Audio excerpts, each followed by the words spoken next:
अभी तो आने वाले टाइम में देखिए 6 सितंबर को तो मात्र 2-3 दिन निकले हैं। अभी इनके कर्म और बहुत बड़े बुरे से बुरे कर्म देखेंगे। टोटली भाजपा के एक्सपोज होने का समय आ चुका है। इसके लिए तो जो अच्छे नेता हैं इसमें दौड़-दौड़ के भागेंगे। अगर भारत की बात करें, लोग जो हमारी सत्ता पार्टी भारत भारत भारत कर रही है, तो भैया सबसे पहले तो मोदी जी और अमित शाह जी को अपने पहनावे में परिवर्तन लाना चाहिए। वो जो चूड़ीदार पजामा पहनते हैं वो हमारी हिंदू संस्कृति का नहीं है, वो मुस्लिम सभ्यता से जुड़ा हुआ है। तो अगर भारत शब्द आपको अपनाना है तो हम तो चाहेंगे, प्रार्थना करेंगे इन लोगों से कि सारे भाजपा के सांसद, सारे भाजपा के एमएलए जो वेस्टर्न कपड़े पैंट शर्ट छोड़ के बड़ी महंगी महंगी घड़ियां और ये गाड़ियां छोड़ करके वहां पर क्या नाम है धोती कुर्ते में सदन में आए। आप देखिए ये राजभर हो या कोई भी हो, अभी जितने बीजेपी में भगोड़े जुड़े हैं ये सब भगोड़े अपनी अस्तित्व को बचाने के लिए भागेंगे। अभी भगदड़ मचेगी इसमें से, अभी बीजेपी में से क्यों भगदड़ मचेगी? जैसे 4 राज्यों के चुनाव के परिणाम आएंगे सबको अभी पता लग गया कि मोदी जी अब जिताऊ जो है नेता नहीं रहे। और सख्त बात भी यह है, मैं आपको बताता हूं ईमानदारी से, कि जिस तरह से अनाप शनाप पानी का तरह पैसा बहा करके ये चुनाव प्रचार होता है, मोदी जी अगर एक जेन्युइन आदमी है अपने आप में, तो एक साधारण नेता की तरह प्रचार करके देखें, उनको कभी सीट नहीं जिता सकते। नमस्कार, मैं हूं संजय शर्मा। आप देख रहे हैं 4 PM न्यूज नेटवर्क। मुझे पता है कि आप संडे की सुबह इंतजार करते हैं कि राजीव नारायण जी ने, जोशाचार्य जी ने आज क्या क्या बातें की हैं। कमाल का लोग उनके प्रशंसक हो गए हैं। पिछले संडे से अब तक मेरे पास 300-400 मेल आ चुके हैं। London, America, Holland, Japan, Austria, कहां कहां से मेल नहीं आए हैं। केवल राजीव जी का नंबर चाहिए, हम 4 PM को सुनते हैं। हमने 4 PM पे सुना। राजीव जी के बहाने मतलब मैं पहले भी मेल आते रहते थे, लेकिन मुझे ये नहीं पता था कि पूरी दुनिया से लोग इतना 4 PM को सुनते हैं। आज सुबह न्यूयॉर्क में एक अफसर ने, बड़े अफसर, रिटायर अफसर हैं, उन्होंने मुझे फोन किया कि मैं अपने पुराने दोस्तों के पास आया हूं और यहाँ मेरे जो दोस्त हैं जो भारतीय मूल के हैं न्यूयॉर्क में, वो सब आपको सुनते हैं और आपसे बात करना चाहते हैं। मेरी 6-7 लोगों से बात हुई, वो सब न्यूयॉर्क में बैठ के 4 PM को सुनते थे। तो मैं बड़ा अभिभूत था कि पूरी दुनिया में 4 PM को सुना जा रहा है। और शायद यही वजह है कि पिछले महीने जो रेटिंग आई थी उसमें हम पूरे देश के जो पॉलिटिकल कमेंटेटर हैं उसमें नंबर 2 पर खड़े थे। इतने व्यू थे, झोला भर के व्यू थे, मतलब झोला भर के आप लोग सुनते हैं 4 PM को, तो मैं दिल से इसका आभारी हूँ। 15 लाख सब्सक्राइबर चुटकियों में देखते देखते हो गए, मैं सोच नहीं सकता था। तो ऐसा प्यार बनाए रखिएगा, सब्सक्राइबर बनाए रखिएगा। और जो पिछले संडे को राजीव जी ने कहा, इस हफ्ते में मैंने वो घटते हुए देखा। राजीव जी पिछले संडे को आए और बोलते हैं कि 6 सितंबर से प्रधानमंत्री जी परेशानी में आएंगे, सहयोगी दलों में नाराजगी बढ़ेगी, छोड़ के जा सकते हैं, पार्टी के अंदर गुटबाजी बढ़ेगी। 6 सितंबर से सितारे प्रधानमंत्री जी के गर्दिश में हैं। अब मैं बड़ा प्रयोग के तौर पे देखता हूं, मैंने लेंस लगा के देखा कि 6 सितंबर के बाद क्या होगा। और गजब की एस्ट्रोलॉजी है भाई, गजब की जोशी है। उमा भारती का बयान आ गया कि मुझे बुलाया नहीं गया यात्राओं में और मैं सबक सिखा दूंगी, दिमाग ठीक कर दूंगी, इस तरह की शैली थी उमा भारती की। मध्य प्रदेश में भारतीय जनता पार्टी की हालत पतली है, ये आप भी जानते हैं और मैं भी जानता हूं, सभी जानते हैं। इस बीच में उमा भारती का बम विस्फोटक बयान, और मैं सोच रहा था कि जोशी जी ने अभी तो कहा है, 2 दिन पहले कहा है, वो हो रहा है। ये बीती रात है, तब तक नितिन गडकरी जी आ गए और नितिन गडकरी जी ने अपने चित पर चित अंदाज में कह दिया, घोड़ों को नहीं मिल रही घास, गधे खा रहे च्यवनप्राश। अब वो कौन घोड़ा है कौन गधा है मुझे बताने की जरूरत नहीं है। नितिन गडकरी की शैली क्या है, नितिन गडकरी को कैग रिपोर्ट में किसने किसके इशारे पे घसीटा जा रहा, पूरा देश और पूरी दुनिया जानती है। ये सब चल रहा था, तब तक घोसी का उपचुनाव का रिजल्ट आ गया। पूरे देश की निगाह लगी हुई थी कि घोसी में क्या होने जा रहा है। ओपी राजभर और दारा सिंह चौहान 2 ऐसे नेता थे जो योगी आदित्यनाथ जिनको पसंद नहीं करते, और कारण भी है। ओपी राजभर की पार्टी का विधायक है मुख्तार अंसारी का बेटा, वो मुख्तार अंसारी जिसके खिलाफ ब्रांडिंग करके योगी आदित्यनाथ ने अपना कद इतना बड़ा बनाया। 3 लोग थे, अतीक अहमद, आजम खां और मुख्तार अंसारी। अतीक अहमद अल्लाह मियां को प्यारे हो गए, आजम खां ठिकाने लगा दिए गए, पॉलिटिकल कैरियर खत्म हो गया, और मुख्तार अंसारी के नाम का ब्रांडिंग योगी आदित्यनाथ ने कस के चलाई। अब आप कल्पना करिए, एक एनडीए की बैठक हो, एनडीए की रैली हो, मंच सजा हो, उसी मंच पर एनडीए के सहयोगी दल के रूप में ओपी राजभर और उनके पड़ोस में जेल से अगर छूट के आ गया तो मुख्तार अंसारी का बेटा बैठा और योगी आदित्यनाथ बैठे होंगे, नेचुरली एनडीए में। तो योगी आदित्यनाथ ने 6 साल में जितनी कमाई की थी, अमित शाह ने ओपी राजभर को चाय पिला के पकौड़ी खिला के बराबर कर। तो कहा जा रहा है योगी आदित्यनाथ भी अपनी बेइज्जती तो भूलते नहीं है। ओपी राजभर जी मेरे दोस्त हैं, मेरे इंटरव्यू में क्या क्या बुरा बुरा काम ने योगी आदित्यनाथ ने पूरे देश ने सुना। तो बताया जा रहा है कि योगी जी ने इशारा कर दिया, वरना संभव नहीं था कि घोसी के ठाकुर भी समाजवादी पार्टी में चले जाए। आप सोचिए, ठाकुरों के एक क्षेत्र नेता योगी आदित्यनाथ और ठाकुर झड़ के समाजवादी पार्टी में चले जाएं। उससे पहले स्वामी प्रसाद मौर्य का जो रामचरितमानस को बयान आया था, ढोर गवार शूद्र पशु नारी, लोग कह रहे थे एक भी ऊंची जाति का नेता कभी जा नहीं सकता समाजवादी पार्टी में, लेकिन वहां ठाकुर भी चले गए, दलित भी चल गए। तो लोग कह रहे हैं योगी आदित्यनाथ की नाराजगी थी। मैं ये तीनों घटनाएं आपको इसलिए बताया कि संडे को जोशी जी ने कहा कि भाजपा में बगावत होगी, 6 सितंबर से प्रधानमंत्री जी के दिन खराब होंगे, और हफ्ता भर नहीं बीता ये सब कुछ हो गया। और राजीव जी कोई साधारण जोशी नहीं है, बढ़िया संस्थान से इंजीनियरिंग किए हुए व्यक्ति हैं जिन्होंने 10 साल साधना करी, फिर जोशी शास्त्र सीखा। तो संडे का दिन था, फिर मैंने उनसे तमाम सवाल पूछे और मैंने पूछा, घोड़े को नहीं मिलती घास, गधे खा रहे च्यवनप्राश। तो राजीव जी ने प्रधानमंत्री जी को लेकर एक और बहुत बड़ा खुलासा किया है। पूरा इंटरव्यू सुनिएगा, तब आपको समझ आएगा कि खेल हुआ है तो फिर क्या हुआ है। सुनिए राजीव जी का इंटरव्यू। स्वागत है राजीव जी। मुझे एक बात बताइए, कहीं आपके भारतीय जनता पार्टी के नेताओं से रिश्ते तो नहीं है? वरना कोई आदमी जन्मपत्री देखकर, भारतीय जनता पार्टी की जन्मपत्री देखकर ऐसे ऐसे हंगामेदार भविष्यवाणी कैसे कर सकता है? पिछली बार हम और आप बैठे और आपने कहा कि 6 सितंबर के बाद भारतीय जनता पार्टी में प्रधानमंत्री जी की कोई ब्रांडिंग खराब होगी और बगावत हो सकती है। तब तक भारतीय जनता पार्टी के अंदर किसी बड़े नेता के सुर बिगड़ते हुए नजर नहीं आ रहे थे। अब मुझे भी लगा कि आप कैसी बातें कर रहे हैं, क्या तो प्रधानमंत्री के दिन खराब होंगे और क्या बगावत होगी। और महाराज जी, आपका संडे को इंटरव्यू लगाया, उसके शायद 1 या 2 दिन बाद ही उमा भारती ने बगावत दिखा दी और सब चैनलों पे चलने लगी कि मैं जाऊंगी नहीं, रैली में नहीं जाऊंगी, मेरा अपमान हुआ। मध्य प्रदेश में भारतीय जनता पार्टी की हालत पहले से खराब है, उस पे उमा भारती ने छौका लगा दिया कि मैं नहीं जाऊंगी, मैं ये नहीं करूंगी, मैं वो नहीं करूंगी। उनसे मामला निपटा तब तक नितिन गडकरी जी, जिनको लोग मान रहे हैं कि अगर एनडीए की सरकार आई तो मोदी जी की जगह गडकरी प्रधानमंत्री बन सकते हैं, गडकरी जी ने एक ऐसा बयान दे दिया, नीचे से ऊपर तक हड़कंप मच गया। गडकरी जी कह रहे हैं कि देखो क्या हाल आ गया, गधे खा रहे हैं च्यवनप्राश, घोड़ों को नहीं मिल रही है घास, बगावत, इनडायरेक्ट बगावत सुपर। और ये भी खत्म नहीं हुआ, तब तक घोसी का रिजल्ट आ गया और सबने कहा कि कर लो बात, कर लो योगी जी को नाराज। योगी जी नाराज हुए और योगी जी ने तेवर दिखाए। जो चर्चा है बीजेपी के अंदर वो ये है कि ओपी राजभर को और दारा सिंह चौहान को पार्टी में लाने को तैयार नहीं थे योगी जी, क्योंकि बहुत बुरा बुरा कहा था राजभर ने उनके लिए। और फिर योगी जी के इशारा हुआ, ठाकुर वोट सपा में चले गए। ये 3 बड़ी घटनाक्रम आपके पिछले इतवार से अब तक यानी 7 दिन के अंदर भारतीय जनता पार्टी में घट चुका। आपने कहा संडे को बीजेपी के अंदर विद्रोह के स्वर आएंगे और सामने स्वर आने शुरू हो गए। ये बीजेपी के नेताओं से सेटिंग करके भविष्यवाणी कर रहे हैं, आप ये कर क्या रहे हैं? आपको कैसे पता चल जाता है ये सब होने जा रहा है? देखिए संजय जी, मैंने जैसे आपके सारे प्रोग्राम में कहा कि बीजेपी जो बनी थी वो 3 प्रमुख नेता थे हमारे, वाजपेयी जी, अडवाणी जी और मुरली मनोहर जोशी जी ने, और ये 6 अप्रैल 1980 को बनी थी। उसमें इनका जो जन्म हुआ, जन्म नक्षत्र है वो ज्येष्ठा नक्षत्र में हुआ था, मतलब बुध में राहु में पैदा हुई है ये पार्टी। हम जैसे जन्म में देखते हैं ना किसी का कोई जन्म कहाँ हुआ, तो जन्म के समय जो आपको ग्रह दशा मिलती है, बीमारी हारी सारा आपका फलादेश वहां पर निश्चित हो जाता है। तो अभी जो 6 सितंबर से बीजेपी की राहु की प्रचंड दशा शुरू हुई है और कांड शुरू हो गया, और वो राहु बैठा है सहयोगियों के घर में। सहयोगी हैं आपके, आपके पार्टी के जो गठबंधन है ना, खुद की पार्टी की जो फॉर्मेशन होती है, वो यूनिटी के हाउस में राहु बैठा हुआ है।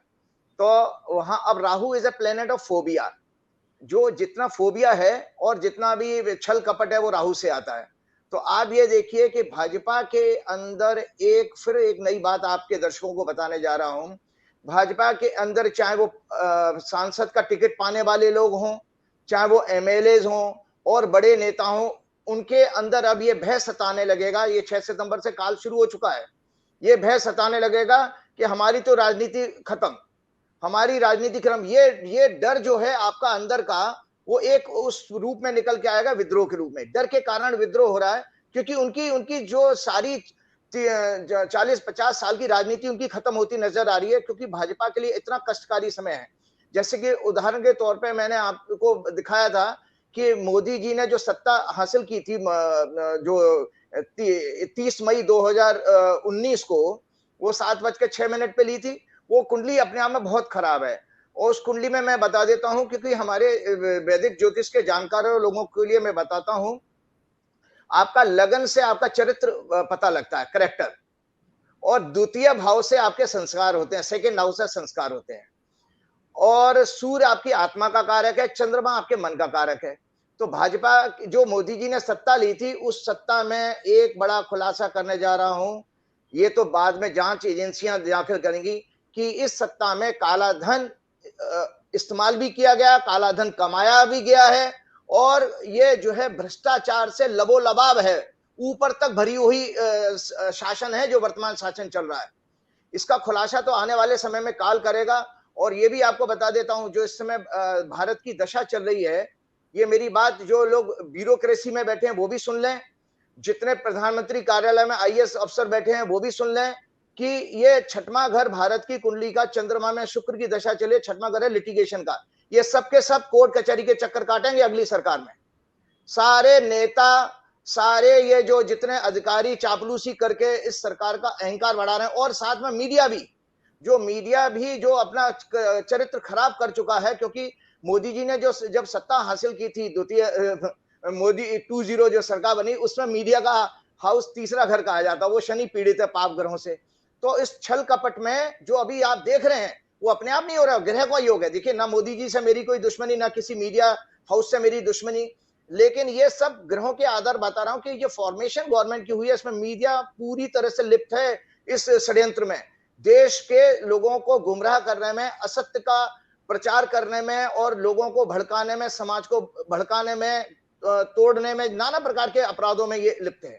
तो ये जो राहु की दशा जो आई है, ये निरंतर, और मैंने आपको कहा फरवरी तक चलने वाली है। तो ये इसमें विघटन की तरफ जा रहे हैं, और विघटन केवल इसी बात का होगा कि भाई हमारी जमीन गई। आने वाले टाइम में आपको बताऊं, पैसा इस तरह से इस्तेमाल हुआ है इसमें, क्योंकि एक वाकया मैं सुनाता हूं, क्योंकि आपने मुझे कहा कि बीजेपी से सेटिंग है आपकी। यस, मैं बीजेपी के दफ्तर में रेगुलर जाया करता था। तो एक वाकया नोटबंदी के टाइम का बताता हूं कि किस तरह से लंच का टाइम था, कोई फंक्शन था, तो मेरे सामने, मैं नाम नहीं लूंगा, लेकिन वो केंद्रीय मंत्री इस समय हैं, कैबिनेट मिनिस्टर हैं, और फाइनेंस डिपार्टमेंट में ही है। तो वो वहां पर अलग अलग जगह पे जिलों में फोन करके जमीनों के भाव ऐसे कर रहे थे जैसे हम लोग, आप लोग जमीन नहीं खरीदते हैं। अरे भैया बताओ यार, रेट तुम ज्यादा चार्ज कर रहे हो यार। नहीं यार, वो हमें पार्टी का दफ्तर, मतलब बीजेपी ने, मेरे सामने की बात है, जगह जगह फोन करके जमीनें खरीदी हैं डिस्ट्रिक्ट हेडक्वार्टर अपने पार्टी के दफ्तर बनाने के लिए। तो ये पैसा कहां से बरस रहा था। फिर इसी दौरान इनकी जो विचारधारा की जो संस्था है, उनका भी एक हजारों करोड़ का ऑफिस बन रहा है, बीजेपी का दफ्तर बन गया। तो ये लवाला, और फिर आपने देखा वो इलेक्ट्रोल बॉन्ड के जरिए पैसा आ रहा। तो ये सब कुंडली दर्शा रही है। ये मैं किसी से पूर्वाग्रह से बात नहीं कर रहा हूं। जो कुंडली में द्वितीय और 8वें घर की एक्सेस में सारे पाप ग्रह बैठे हैं, और वृश्चिक लगन की कुंडली, तो वृश्चिक लगन का स्वामी मंगल है, मंगल 8वें घर में बैठा है। तो ये इन्होंने ये किया। अब ये राहु की दशा आ गई, तो ये खुल के सामने आएगा। जो प्रत्यंतर दशा 6 सितंबर से शुरू है, ये खुल के सामने आएगा। और गडकरी जी को भी चिंता होगी, राजनाथ जी को भी चिंता होगी कि भाई हमारा तो जो 40-50 साल का जमीन, मतलब जमीन की राजनीति वालों को इस समय चिंता होने वाली है, जिन्होंने जो पब्लिक के बीच में अपनी जिनको जाना आना लगा रहेगा। मोदी जी तो कॉर्पोरेट वाली राजनीति करने वाले व्यक्ति हैं। तो आने वाले टाइम में और देखिएगा, और इससे भी बुरा समय आने वाला है। राजीव जी, आपने एक सांस में मेरे सामने इतने ढेर सारे सवाल खड़े कर दिए। मैं मतलब आपकी बात सुन के मेरा दिमाग शून्य हो गया। आपने कहा इनके चक्कर में मीडिया के लोग भी निबट जाएंगे, तो अगर आपकी ये बात सुन रहे होंगे, सभी सुनते हैं, जब आपके वीडियो 10-10 लाख व्यूज आते हैं उसके, तो आप तो वैसे भी अंतरराष्ट्रीय स्तर पे सुने जाते हैं। मेरा मेल बॉक्स पिछले 2 महीनों में जितने मेल आए होंगे उसमें से 90% मेल एक ही लाइन के हैं, आचार्य जी का नंबर दे दो। उसमें लंदन से भी हैं, ऑस्ट्रिया से भी हैं, ऑस्ट्रेलिया से भी हैं, अमेरिका से भी हैं। और मैं परेशान हो गया हूँ, मेल खोलता हूँ नंबर देता हूँ, मेल खोलता हूँ नंबर देता हूँ। तो आपकी जो बात सुनी तो सब जगह जा रही है, और आपने कह दिया कि ये जो काला धन है इसके संग मीडिया के लोग परेशान होंगे। तो आपकी बात सुन के सुधीर चौधरी, अंजना ओम कश्यप और रूपकला लियाकत तो कल खाना भी नहीं खाएंगी। भैया इनके संग में उनका क्या मतलब है, वो क्यों परेशान होंगे? मोदी जी जाने, इनकी सरकार इनकी संग जाने, सुधीर चौधरी जी क्यों परेशान होंगे? आप देखिए, ऐसा है, पत्रकारिता किससे देखी जाए? हमारे वैदिक शास्त्रों में नारद जी थे, तो नारद जी सूचना का काम करते हैं ना, इधर से उधर जाने का। तो जो पत्रकारिता है वो ब्राह्मण धर्म कहा गया है हमारे। आपको एक और अभी कंट्रोवर्सी हुई थी, जो जब सनातन धर्म और वर्सेस जो जो चल रही, उस पर हम बाद में बात में आते हैं। लेकिन ये जो हमारी जो प्रोफेशन है, जुडिशरी, अध्यापन, कथावाचक, ज्योतिषी और जर्नलिस्ट, एडवोकेट, ये सब प्रोफेशन ब्राह्मणिज्म के कहे गए, मतलब ज्ञान के हैं। नॉलेज से ही आप पत्रकारिता में क्या करते हैं? आप ज्ञानी, तो लोगों को सूचना लेकर के लोगों को बात करो। वाणी का इस्तेमाल जो होता है, वाणी मतलब सरस्वती का। तो इसमें आप देखिए कि ऐसा पायस प्रोफेशन है, तो इनका हम सबका उद्देश्य क्या है? सत्य को समाज में लाना। तो जो लोग सत्य को समाज में नहीं लेकर के आते हैं, तो वो उससे बड़ा अधर्म को और उससे बड़ा देशद्रोह कोई नहीं हो सकता। तो पब्लिक के साथ, क्योंकि डेमोक्रेसी में राजा पब्लिक है, और पब्लिक के साथ आप छल कर रहे हो सूचना सामने न लाके, तो जो आप, मेरे उसमें कहना नहीं है कि किस तरह से मीडिया का रोल हो रहा है कि एक तरफा महिमा मंडन चलता है। अब आप देखिए कल की जो रिजल्ट जो आए हैं, आप खुद सोचिए, चिंतन कीजिएगा कि जो इंडिया अलायंस को जो 4 सीटें मिली हैं, उसमें सीटें कितनी आती हैं लोकसभा की उन राज्यों से? 156 गिनते जाइएगा। 80 उत्तर प्रदेश की, 42 आपकी वेस्ट बंगाल की, और आपकी 14 झारखंड की, और केरल की 20 सीटें। 156 सीटों में इंडिया अलायंस। देखिए सारी चीजें सब सिंबॉलिक हैं, और परसेप्शन, राजनीति एक परसेप्शन का गेम है। तो परसेप्शन तो ये दिखाता है, ये मीडिया को दिखाना चाहिए था। मीडिया तो G20 में मोदी जी को महान बता रहा है, लेकिन आप देखिए 156 सीटों पर इंडिया अलायंस ने अपनी धाक जमाई है। एक सांकेतिक ये देखे, ये गठबंधन बनने के बाद रिजल्ट आए हैं। और जब को बीजेपी को सफलता क्या मिली? 2 सीटों वाले त्रिपुरा में, और 7 सीटों वाले उत्तराखंड में। तो बीजेपी की जो 3 सीटें आई है, वो 9 सीटें लोकसभा की दिखाती हैं। तो ये कैरी ऑन होगा अभी, ये परसेप्शन। तो जो आपने देखा कि हम सबका काम ये है कि सत्य को जो लोग नहीं करेंगे। हमने बचपन में एक और बहुत आपको जानकारी, हंसी हंसी मजाक की चीजें हैं, कि हम लोग बचपन में एक कैलेंडर देखते थे कि वह इस जन्म में अगर बुरे कर्म करोगे, अगले जन्म में तो वो पता लगा कहीं कोई उसको नोच रहा है, वो कैलेंडर दिखाते थे यमलोक का, और उसमें दिखाते खोलते हुए कढ़ाई में डाले जा रहे हैं। तो भैया ये जितने मीडिया हाउस के जो मालिक है ना, ये सब लोग जिन्होंने सत्य का जनता के साथ जो हो देशद्रोह का काम किया है, ये सब इसी तरह से परमात्मा की लाठी का इंतजार करें, इनको काल जरूर दंड देने वाला है। राजीव जी, मजेदार बात ये हुई कि यूपी में घोसी का रिजल्ट पे पूरे देश की निगाह थी, और आपने पहले ही कहा कि सहयोगी दलों में मनमुटाव होगा, तो वो राजभर और दारा सिंह चौहान जो सहयोगी दल के थे, उनके बीच में एक लाइन खिंचती नजर आई। लेकिन मजे की बात ये, दैनिक जागरण जो अपने आप को दुनिया का सबसे बड़ा अखबार कहता है, उसके पहले पेज पे छपा है कि जितने उपचुनाव हुए भाजपा ने अपनी पोजीशन बरकरार रखी। मतलब इतना शर्मनाक हेडिंग, उसमें कहीं ये नहीं कि इंडिया आगे निकल गया, घोसी में हार गए। और दैनिक जागरण फ्रंट पेज पे छाप रहा है कि भाजपा ने अपनी पुरानी 3 सीटें जीत ली। तो मीडिया जो ये झूठ छाप रहा है, ये सुधीर चौधरी 8-8 10-10 गनर लेके चलते हैं, क्या ये सब भी खत्म हो जाएगा? सब खत्म हो जाएगा। देखिए भगवान ने हमारे साथ एक अन्याय का काम किया देश में, कि हमारे चीफ जस्टिस का कार्यकाल अगले चुनाव के बाद में भी रहने वाला है। तो ये जितने संस्था में जो लोग बैठे हैं, चाहे वो इलेक्शन कमीशन हो, सारी बात सुन ले, चाहे वो ईडी के ऑफिसर हो, चाहे वो सीबीआई वाले हों, आपको जो तनख्वाह मिल रही है वो जनता के टैक्स के पैसे से मिल रही है। तो आपको जो भी काम करना चाहिए, आपका संविधान ही सबसे बड़ा धर्म होना चाहिए, और जो आप काम करेंगे उसकी जवाबदेही इसी समाज में वापस रिटायरमेंट के बाद आप सबको आना है। ये मेरी बात सब सुन ले, क्योंकि मुझे एक इलेक्शन कमिश्नर ने भी ये बात कही कि राजनीति में गुंडे आ गए। बताओ, इलेक्शन कमिश्नर ये बात कह रहा है कि राजनीति में गुंडे आ गए। शर्म आनी चाहिए। ऐसे उस पद को बैठ करके वो कर क्या रहा है? उसको इस्तीफा देना चाहिए। अगर गुंडे आ गए, तुम नहीं अगर उनका सामना कर सकते हो, निकलो बाहर यहाँ से। तो ये आप देखिए कि इन सबको तो दंड तो मिलने वाला है। ये सत्ता इसलिए घबराएगी। और एक और जानकारी आपको बता देता हूं, चूंकि जो ओथ ली गई थी मोदी जी के द्वारा वो बहुत अच्छी ओथ नहीं है, और भाजपा की कुंडली में भी छल कपट से राजनीति हासिल करने का योग है। इसके लिए मैं बताता हूं कि तीसरा घर जो होता है, वैदिक ज्योतिष के जानकार लोगों को बताता हूं, थर्ड हाउस होता है हमारा प्रयास करने का, एफर्ट्स करने का।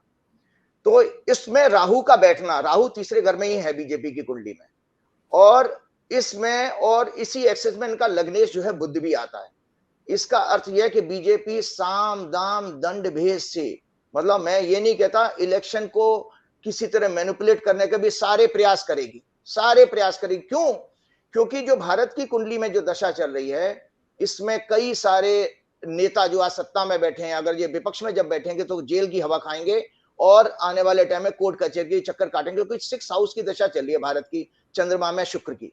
तो ये लिटिगेशन दिखाया जा रहा है, और वो जज हमारे चीफ जस्टिस साहब आगे रहने वाले हैं ही।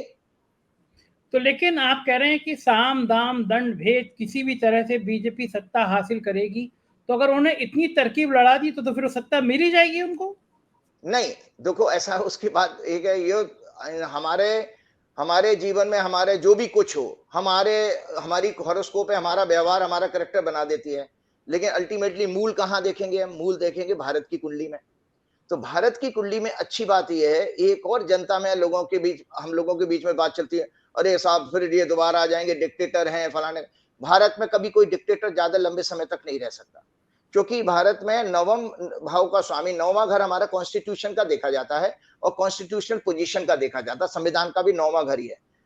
तीसरे घर में भारत की वृषभ लग्न की कुंडली में शनि मौजूद है, जो अपने नौवें घर को देख रहा है। तो जुडिशरी एक हमारे यहाँ इतनी ऐसी रहेगी, और जनता का कारक भी शनि है। तो जनता और जुडिशरी कभी ऐसी हालात पैदा नहीं होने देंगे कि कोई राजा अपने मैनिपुलेशन को सक्सेसफुल हो जाए ना। भारत की कुंडली इस समय अलाउ करती है कि इनके एफर्ट जरूर होंगे। अभी तो आने वाले टाइम में देखिए 6 सितंबर को तो मात्र 2-3 दिन निकले हैं, अभी इनके कर्म और बहुत बड़े बुरे से बुरे कर्म देखेंगे। टोटली भाजपा के एक्सपोज होने का समय आ चुका है। इसके लिए तो जो अच्छे नेता हैं इसमें दौड़ दौड़ के भागेंगे, और जितने एलाइज हैं, आपने देखा आज ही की घटना अखबार में मैं पढ़ रहा था, चंद्रबाबू नायडू अरेस्ट हो गए हैं, जबकि मैंने आपको पिछले प्रोग्राम में कहा था कि चंद्रबाबू नायडू ने इनको घास नहीं डाली है। तो वो मैंने पिछले प्रोग्राम में कहा था ना, तो इसीलिए उन्होंने खुंदक निकाली चंद्रबाबू नायडू से, वो अब जेल की हवा में खा रहे हैं। ये देखिए, जब भाजपा की जो चंद्रमा में ये शनि की दशा पिछले साल जून या जुलाई से शुरू हुई थी, सबसे पहले कैजुअलिटी हुई थी, नीतीश कुमार भागे वहां से। तो इतना पुराना आपका एलाइज भाग गया और सरकार गिर गई। तो ये आप देखिए, ये राजभर हो या कोई भी हो, अभी जितने बीजेपी में भगोड़े जुड़े हैं, ये सब भगोड़े अपनी अस्तित्व को बचाने के लिए भागेंगे। अभी भगदड़ मचेगी इसमें से, अभी बीजेपी में से। क्यों भगदड़ मचेगी? जैसे 4 राज्यों के चुनाव के परिणाम आएंगे, सबको अभी पता लग गया कि मोदी जी अब जिताऊ जो है नेता नहीं रहे। और सत्य बात भी यह है, मैं आपको बताता हूं ईमानदारी से, कि जिस तरह से अनाप शनाप पानी का तरह पैसा बहा करके ये चुनाव प्रचार होता है, मोदी जी अगर एक जेन्युइन आदमी है अपने आप में, तो एक साधारण नेता की तरह प्रचार करके देखें, उनको वो कभी सीट नहीं जिता सकते।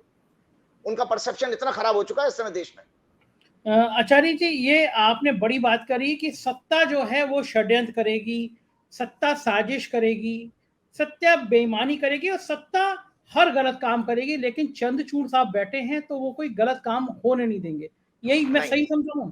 जी बिल्कुल बिल्कुल बिल्कुल, क्योंकि वो भारत की कुंडली और जो चीफ जस्टिस का कार्यकाल, वो ये हमारे सेविंग ग्रेस है हमारी देश के लिए।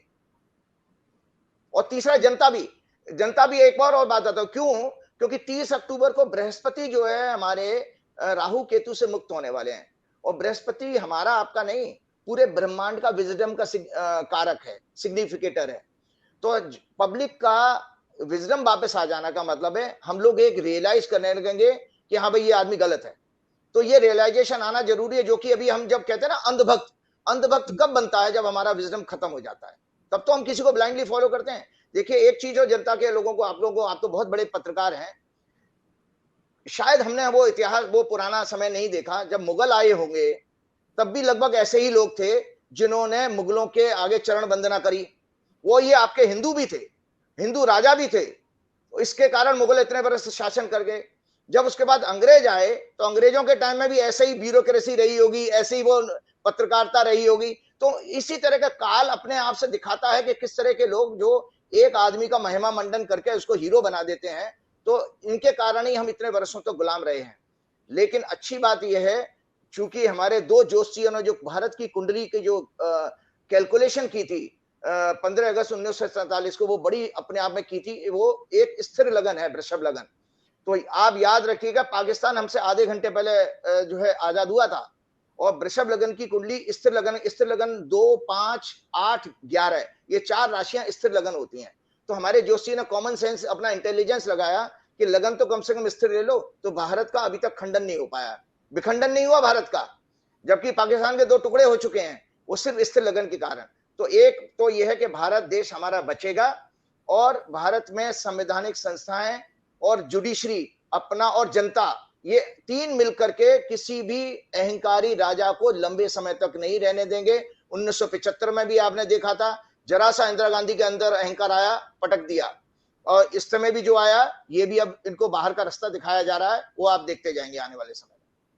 अच्छा राजीव जी, जो माहौल है, जो हरियाणा में थोड़ा बलवा करने की कोशिश की गई, देश में हिंदू मुसलमान करने की कोशिश की गई, और फिर बड़ा बेवकूफ़ी वाला काम भारत इंडिया करने की कोशिश की गई, इस तरह के जो काम होंगे, इसका सरकार ऐसा काम क्यों करती है? सरकार के इशारे पे ऐसे काम क्यों होते हैं? सरकार का नाम क्यों आता है ऐसे काम करने में, और क्या ये कामों पे रोक लगेगी, ये काम बढ़ते चले जाएंगे?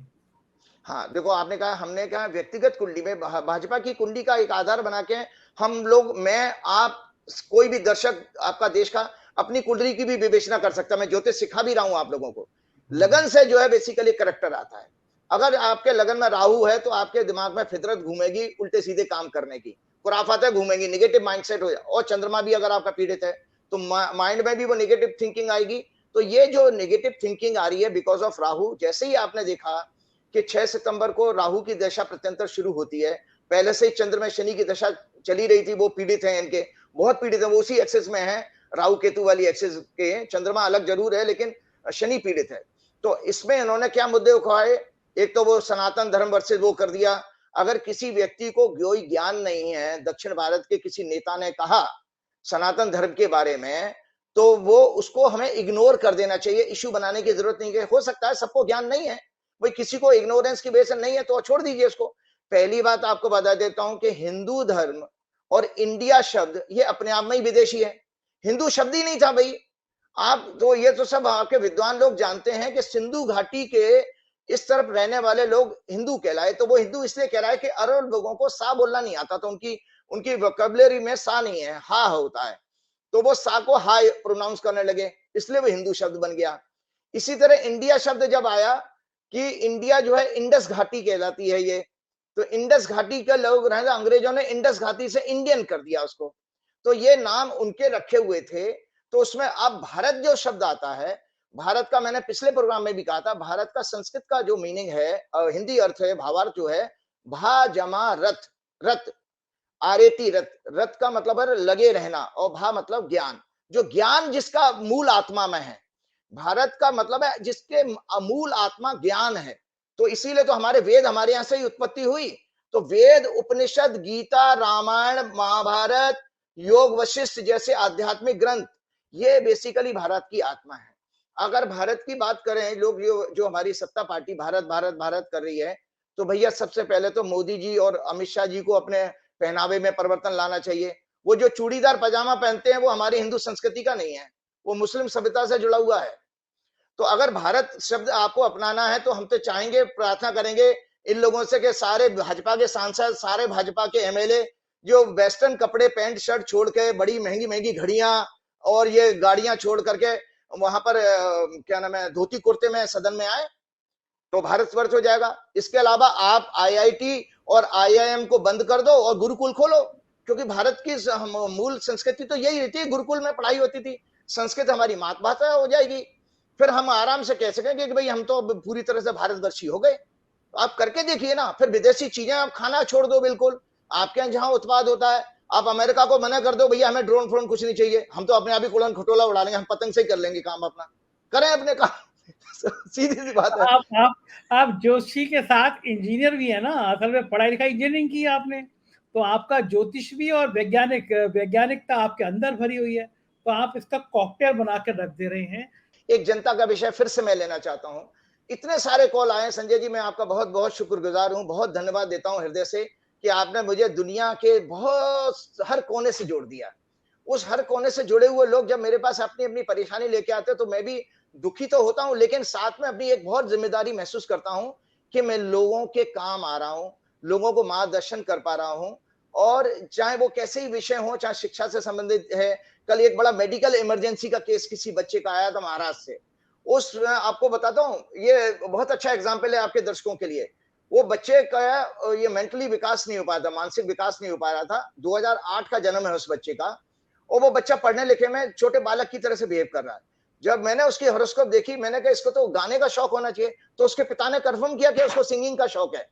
फिर मैंने कहा ये क्या, ये स्विमिंग में इंटरेस्ट रखता है? बोले कि हाँ, स्विमिंग उसको बहुत पसंद है। तो मैंने कहा भैया, फिर मैंने तीसरा प्रश्न उससे कहा, मैंने कपिल शर्मा का नाम सुना है आपने? बोले कि हाँ सुना है। तो मैंने कहा कपिल शर्मा पढ़े लिखे हैं क्या? तो बोले नहीं। तो मैंने कहा ये आपका बच्चा कपिल शर्मा और अच्छा सिंगर ये सब इस क्षेत्र में जाएगा, इसको एकेडमिक नॉलेज नहीं चाहिए, इसकी हॉबी से रिलेटेड इसको कोर्स करवाइए।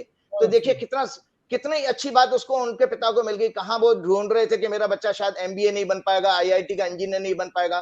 तो यही चीज है, ये जोशी का काम है। इसी तरह से एक सब्जेक्ट और मैं लेके आया हूं, इस पर भी हमारे 3 बार हम लोगों की रिसर्च हुई थी, फेल्ड मैरिज के ऊपर, मैरिटल डिस्कॉर्ड के ऊपर। ये पुस्तक है, ये हमारी ये पूरी पुस्तक है जिसमें अर्बन एजुकेटेड सोसाइटी। हाँ, आप सोचिए इस विषय पे हमने देखा कि क्यों मैरिज फेल हो रही है। इसमें मेरा बहुत अच्छा कमांड है। मैंने कभी कभी लोगों से ये तक कहा है, राजीव जी आपने मुसीबत मोल ले ली, क्योंकि भारतीय समाज में तो हर तीसरा आदमी अपनी पति पत्नी से दुखी है।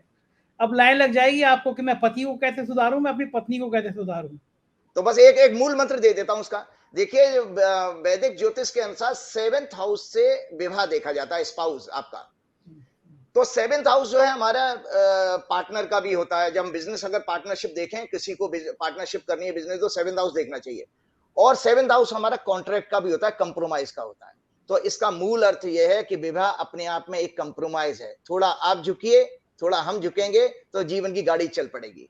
बिल्कुल, बहुत बहुत शुक्रिया, मजा आता राजीव जी आपसे बातें करके, धन्यवाद, आभार। तो ये थे राजीव नारायण जी और आपने सुना इनको।